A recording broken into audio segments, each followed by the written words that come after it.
Hey there, Stampers, and welcome to another Step It Up video.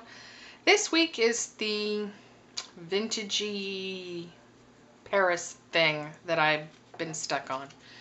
This is what we're going to be using. I'm going to show you the cards and then I'll tell you everything we're using. So this is step 1, step 2, and step 3. And before we get started, I just want to say hey to Emma. I know you're out there watching with your mom. Thanks for tuning in every week. You're a cool kid and I love that you're watching. So this week we're using artistic etchings and French foliage. How much do I love this set and was so happy they brought it back. So this piece and then these drops I use a lot. And then I use the others during autumn too. So this is a great set. So we're going to go ahead and combine those. We're going to use the script, the water droplets, the Paris postmark, and then the Eiffel Tower from Artistic Etchings. My husband said he doesn't like the ribbon going across that way, but I did it 3 different ways so you could see and pick and choose what you like. So we're going to go ahead and get started. Also using the new Wisteria Wonder paper and color. And I wasn't so fond of it. I thought it was okay, but then I made this card and I love it. So between the ribbon and the paper, so I guess the advice is if you aren't sold on a color, pull it out and play with it, and then now I adore it. So I started with a crumb cake base. This is 11 by 4 1/4 folded at 5 1/2.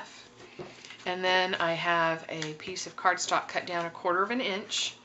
And I'm going to place it in an embossing folder. This is vintage wallpaper. And then I'm just going to run it through the Big Shot. And then you have this cool image. Once I had that finished, and I use that for all 3 cards. That's this base and this. I simply took crumb cake ink pad and just brushed it across the top of the raised image. And in areas where I wanted a little more color, I sort of just gave it a little angle and went back and touched it. Because I want it all to have a little bit of color on there. Easy. And then you're going to layer it. I should put this step 1 out here. And then I used a piece of crumb cake and Very Vanilla. Then the Very Vanilla, you're going to use, I really prefer Stays On. I like the color of the black. So you're going to ink up your stamp and just position it how you want it.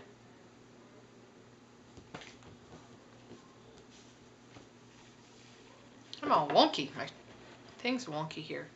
Okay, so you have your image there. I used Sahara Sand because I wanted a real subtle look to this. In fact, I wanted it so subtle that I stamped off. So using Sahara Sand and the script from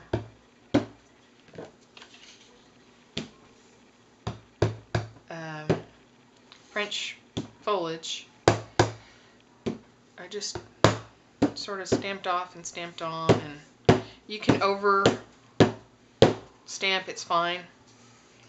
No one's going to notice or care. Oh, I did mess this up. Hee hee. Well, on this one it won't matter, but on the next one it will. Okay, so then I took the Wisteria Wonder, and I took the Paris postmark and just gave it a good solid right there. You can overlap it if you want. And then I took the water droplets and I stamped off because you can see that's pretty bright, and everything should be a little subtle on this. You can even do it 2 or 3, just the one inking like that. And then I did take Sahara sand and a sponge, and I just went around the entire edge to antique it a little bit. And then I wrapped my ribbon around, tied it in a knot. And the reason I did this, because on the next two cards, you see you have this detail here. I wanted to sort of mimic it, but in a simple way, giving it that appeal to the eye. So you just layer it after you've inked all around the edges, and wrap your ribbon, and then you're going to pop it up on dimensionals, like so. So pretty easy to do, not very complicated, but I think it's very pretty. So for step 2, same exact base, except we're going to now ink these edges. You can probably just do crumb cake. This is Sahara sand. It's a very subtle detail, but you can see it. If you look closely, you can see it. You can just see it's real soft.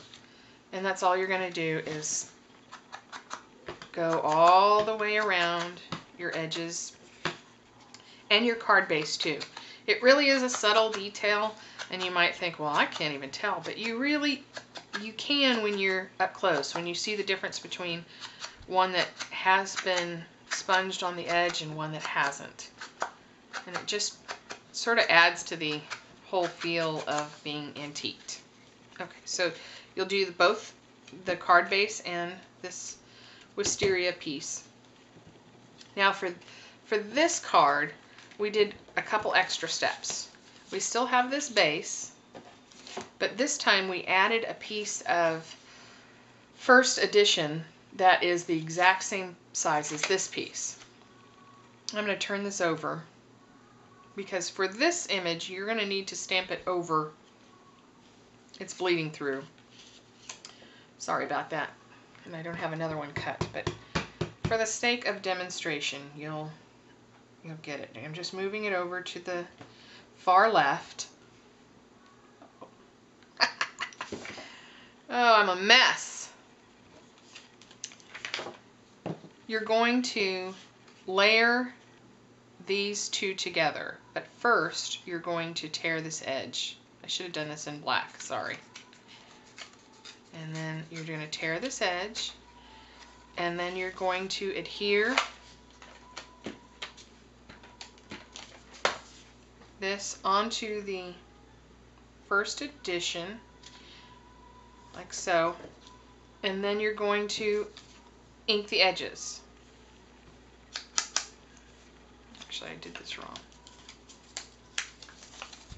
I'm out of practice. You can tell it's been a while since I made a video. So I'm going to line up the top edges and make sure. There we go. Much better. And then you're going to ink it all the way around the whole thing. And I like to layer Sahara sand first and then crumb cake. I like Sahara sand when I'm aging anything. It has a gray undertone to it that I think is more authentic. And I also sometimes like to add saffron for the yellowing.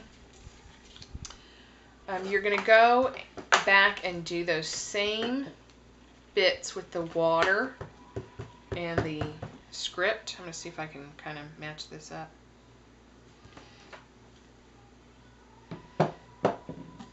And then, here we go. I like Sahara sand better for this. Excuse me. And I'm going to stamp off, and then come on here, stamp off, come on, stamp off, and on. And it's okay even if you go over that piece. And then with the Wisteria Wonder, I'm going to do the postmark.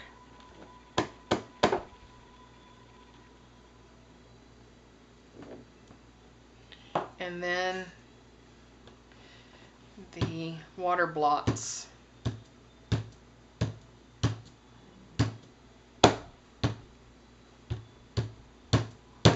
so. And then we'll just go ahead and set that aside. I'm going to mat this on to the crumb cake. We're going to add our little piece of ribbon across here.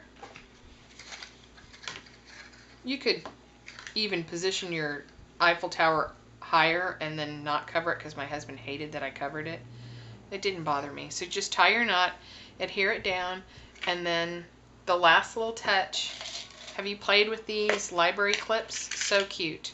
So you're going to bring the black, tie it together, and just clip it on there. Like this one. Cute. Cute, cute, cute. And you're also going to ink this part. Oh, I'm messing up a lot. And it's not hard to do even if you forget, like me. You just come back in and rub it like that. And you get the same effect. For our last one, you're going to do the same thing that you've done, except you're going to add a thin black mat to this one and a thin black mat to this one, just in between these. You keep the same dimensions, just a very thin black mat. Then for the last detail, I sort of just spritzed this with water, and make sure I'm doing this right. This corner here from the back, and then gave it a little tear, and you don't want it to be torn on dry paper because it tears differently. And then just sort of roll it and make it look old, and you can even put another one down here just by rolling your fingernail there. And then when you layer it on the black, you get this great interest and detail that really pops. And for this one, I used crumb cake to bring back the crumb cake ribbon. And an added echo of what we've done here are these tags. And if you haven't ordered them, you really should. What a fun detail. And I'm sure the camera doesn't pick it up, but this is even pearlized, this surface, and the metal is rusted. So it's automatically antiqued and really cool. So I'm going to take my postmark, and wouldn't you know, it fits perfectly with these cool little tags. I want to make sure Paris is showing. So, good push. Isn't it cute? And then just tie it tightly to your little bow. You layered it all. So you just add the black mat. Make sure you've sponged with Sahara sand and crumb cake, and then pop it up on a dimensional. And let me show you these again. Easy, easy, and what a fun way to use these. And I know if you got these out of the mini catalogs, this is a great way to use them. And I think this is such a fun detail. You can do this with any of your embossing folders. Just run the color, you know, the crumb cake over it, or Sahara sand, or whatever you're interested in. And I did come back on this. I don't know if you can see it. I used a little wisteria on all of the image. And I'm going to show you this real quick, and then I'll wrap it up. I know I'm all over the place, and I promise to be more organized. But by adding this little bit of wisteria, it has a nice gray undertone, but it really warms it up and echoes back that color, and you won't really notice it until you do one with and one without, and you'll say, oh yes, that looks, I think it's really visible on this one. I don't know if you can see it because the wisteria water blotch, and then right next to this you can see it's, but you can't really tell unless you pay attention. But I love the little details. So in my messy video, I'm sorry guys. So here's step 1, step 2, and step 3. And I know I'm all over the place, and I promise to be better next week. See you then. Bye-bye.